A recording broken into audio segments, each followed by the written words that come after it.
Hello guys, welcome back to my YouTube channel. I am Ajay Pawar. तो हम कर रहे हैं इंडियन इकोनॉमिक डेवलपमेंट का चैप्टर 2 जो है Indian economy 1950 to 1990। Previous video में हमने एग्रीकल्चर सेक्टर के जो लैंड रिफॉर्म्स है उसके बारे में डिटेल डिस्क्रिप्शन करी थी। अगर आपको वो वाली वीडियो चाहिए तो आप चैनल पर जाकर देख सकते हैं। अगर लैंड रिफॉर्म बहुत ज़्यादा इंपॉर्टेंट पार्ट है तो आपको उसको ज़रूर देखना चाहिए। आज हमारी बारी है ग्रीन रेवोल्यूशन की। इसमें हम बात करेंगे कि ग्रीन रेवोल्यूशन की वजह से इंडियन इकोनॉमी में क्या क्या चेंजेस So आए। let's begin. At the time of independence, about 75% of the country's population was depend on agriculture. Independence के टाइम पे 75% जो population थी वो agriculture के ऊपर depend करती थी. Productivity in the agriculture sector was very low because of the use of old technology. और जो productivity थी वो agriculture sector की वो बहुत ज़्यादा low थी क्योंकि जो टेक्नोलॉजी थी वो बहुत ज़्यादा कम यूज़ हो रही थी और जो इंफ्रास्ट्रक्चर था जो बहुत ज़्यादा मेच्योरिटी ऑफ फार्मर्स के पास बिल्कुल भी नहीं था. India's agriculture vital depends on the monsoon. जो इंडियन एग्रीकल्चर है वो ज़्यादातर मॉनसून पे डिपेंड करता था. And if the monsoon fail short the farmers were in trouble unless they have access to the irrigation facilities. अगर मानसून नहीं आता था तो एग्रीकल्चर में जो क्रॉप है वो अच्छी तरह से ग्रो नहीं होते थे क्योंकि बहुत सारे फार्मर्स के पास इरिगेशन फैसिलिटीज़ नहीं थी। और अगर मानसून आता था तो जो क्रॉप है वो बहुत अच्छी तरह से ग्रो होती थी। The segmentation in the agriculture during the colonial rules was permanently broken by the Green Revolution. अब जो एग्रीकल्चर सेक्टर स्टेगनेंट हो गया था उसको किसने ब्रेक किया परमानेंटली? ग्रीन रेवोल्यूशन ने. अब यहाँ पे हमें ग्रीन रेवोल्यूशन की डेफिनेशन दी गई है तो आप इसको अंडरलाइन कर सकते हैं. This refer to the large increase in the production of food grains. Green revolution क्या है? ग्रीन रेवोल्यूशन का मतलब है कि बहुत ज़्यादा कैपेसिटी में जो प्रोडक्शन है फूड ग्रेन्स में उसको इंक्रीज कर देना ड्यू टू द रिजल्ट और use of HYV seeds. HYV seeds को यूज करने के बाद जो एग्रीकल्चर सेक्टर में है वो बहुत ज़्यादा प्रोडक्शन में इंक्रीज आ गया. और दो HYV सीड्स थे वो स्पेशली किसके लिए थे? वीट और rice. The use of these seeds require the use of fertilisers. अगर हमें इन सीड्स को यूज करना है तो हमें क्या चाहिए? फर्टिलाइजर्स चाहिए, पेस्टिसाइड चाहिए करेक्ट क्वांटिटीज में और as well as regular supply of water चाहिए. The application of these input in correct proportion is vital. अब हमें क्या करना है? जो ये सारी चीजें हमें चाहिए करेक्ट प्रोपोर्शन में देनी होगी HYV प्लांट्स को, तब ये ग्रो करेंगे. As a result in the first phase of the green revolution. अब हमें यहाँ पे बताया गया कि ग्रीन रेवोल्यूशन की वजह से क्या क्या चेंजेस आए. तो फर्स्ट फेज कौन सा था? 1965 से 1975 तक जो HYV सीड्स है वो रेस्ट्रिक्टेड हो गया कुछ ही स्टेट्स तक. उन स्टेट तक रेस्ट्रिक्टेड हो गया जहाँ पे ज़्यादा अमीर लोग थे वहां तक ही ज़्यादा रेस्ट्रिक्टेड रह गया, जैसे कि पंजाब, आंध्र प्रदेश, क्योंकि यहाँ पे फर्टिलाइज्ड लैंड थी. तमिलनाडु यहाँ तक ही रह गया. बल्कि इन्हीं तीन स्टेट्स में जो फर्स्ट फेज था ग्रीन रेवोल्यूशन का वो ही अप्लाई हो पाया. Further the use of HYV seeds permanently benefit the wheel growing regional only. और HYV सीड्स सिर्फ उन्हीं को बेनिफिट करता था जहाँ पे वीट ग्रोइंग रीजन है, मतलब जहाँ पे वीट ज्यादा उगता है, क्योंकि HYV सीड्स शुरू में वीट और राइस के लिए ही लाए गए थे. In the second phase of green revolution. अब सेकेंड फेज कब से शुरू हुआ? 1975 से 1985 तक the HYV technology spread to a large number of states and benefit more variety of crops.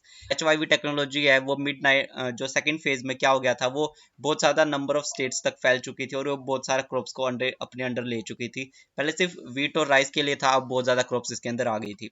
The spread of green revolution technology enable India to achieve food sufficiency in food grains. अब green revolution spread होने से क्या हुआ कि एक revolution आया technology में, जिसकी वजह से क्या हुआ, जो इंडिया वो सेल्फ सफिशिएंट बन गया फूड ग्रेन्स में. India is no longer had to be at the mercy of America. अब इंडिया को अमेरिका के ऊपर डिपेंड नहीं रहना पड़ता था फूड ग्रेन्स के लिए, और कोई भी अलग अलग नेशंस होते हैं उनके ऊपर फूड ग्रेन्स के लिए for meet their food requirement को मीट करने के लिए अब इंडिया को अमेरिका या फिर और कोई भी स्टेट या फिर कोई भी नेशन के ऊपर डिपेंड नहीं रहना पड़ता था. Growth in agriculture output is important but it is not enough. अब एग्रीकल्चर सेक्टर में ग्रोथ तो हुई थी, उसके जो आउटपुट है उसमें ग्रोथ तो हुई थी, पर वो इतनी नहीं थी कि जो इंडिया है वो इतनी वास्ट कंट्री है, इतनी बड़ी पॉपुलेशन के साथ है, तो वो इतनी नहीं थी कि वो एग्रीकल्चर सेक्टर में और ज्यादा ग्रोथ कर सके. मतलब ग्रोथ तो थी पर ज्यादा नहीं थी. If a large proportion of this increase is consumed by Farmers themselves instead of being sold in the market, the higher output will not make much difference to the economy as a whole.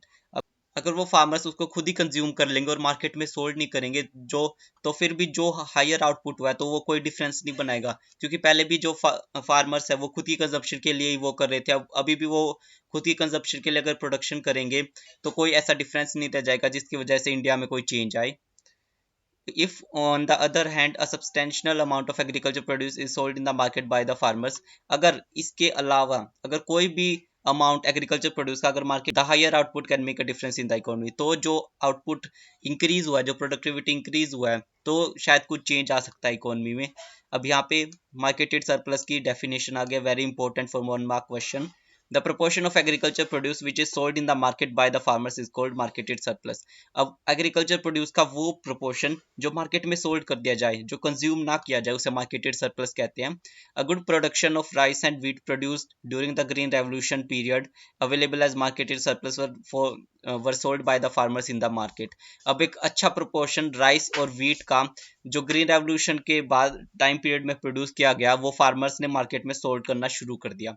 As result अब क्या हो गया, अब supply ज़्यादा होगी, तो supply ज़्यादा होगी तो फूड ग्रेन्स के जो प्राइस है वो कम हो गए और डिक्लाइन हो गए। उसकी वजह से क्या हुआ, जो उसकी कंजप्शन थी वो भी इंक्रीज होगी।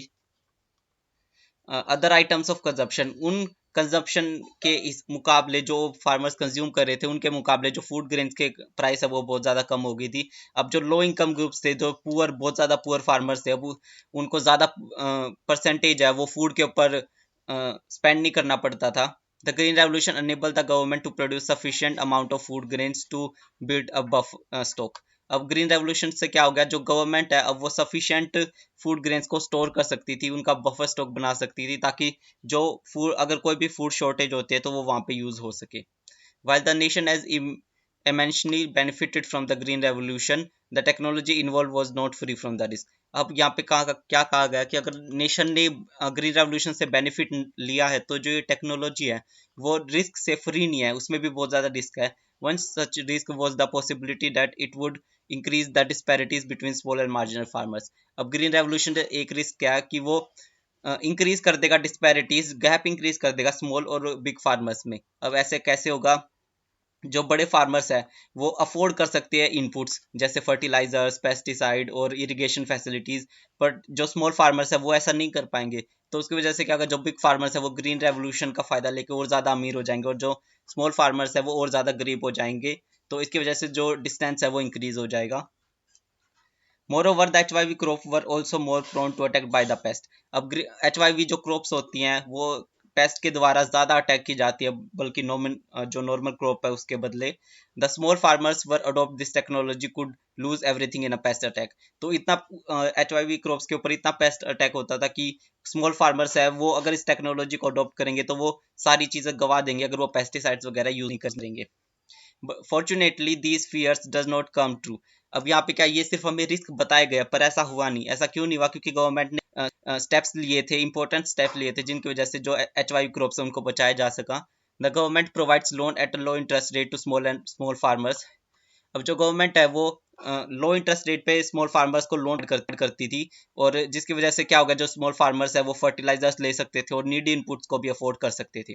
Since the small farmers could obtain the required input, the output on small farm equal the output large farmers in the course of time. अब जो वो इनपुट यूज कर रहे थे उसकी वजह से क्या हुआ, जो स्मॉल फार्मर्स और बिग फार्मर्स का जो आउटपुट था पर हेक्टेयर वो लगभग इक्वल हो गया था।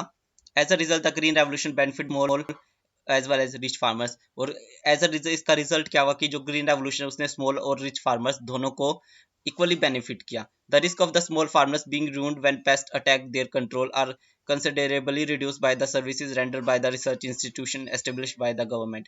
अब यहाँ पे क्या कहा गया है कि अगर जो स्मॉल फार्मर्स है उनका रिस्क बिल्कुल ही खत्म हो गया, जब अगर कोई भी पेस्ट या फिर कोई भी कीड़े मकोड़े अगर क्रॉप पे अटैक करते हैं तो गवर्नमेंट अपनी सर्विसेज देते हैं उनको सर्विसेज देने के लिए रिसर्च इंस्टीट्यूट एस्टेब्लिश किए गए गवर्नमेंट के, ताकि वो उनके ऊपर रिसर्च करे और पेस्ट कंट्रोल के लिए एक्शन ले। You should note that the green revolution would have favored the rich farmers only if the state do not play an intensive role। यहाँ पे कहा गया अगर ग्रीन रेवोल्यूशन में गवर्नमेंट कोई रोल प्ले ना करती तो ये सिर्फ रिच फार्मर्स को ही फेवर करता और स्मॉल फार्मर्स को इस टेक्नोलॉजी से कुछ भी गेन नहीं होता। तो आज का हमारा टॉपिक इतना ही है, ग्रीन रेवोल्यूशन के बारे में हमें यहाँ पे सब बताया गया। अगर आपको वीडियो अच्छा लगे तो लाइक करिए।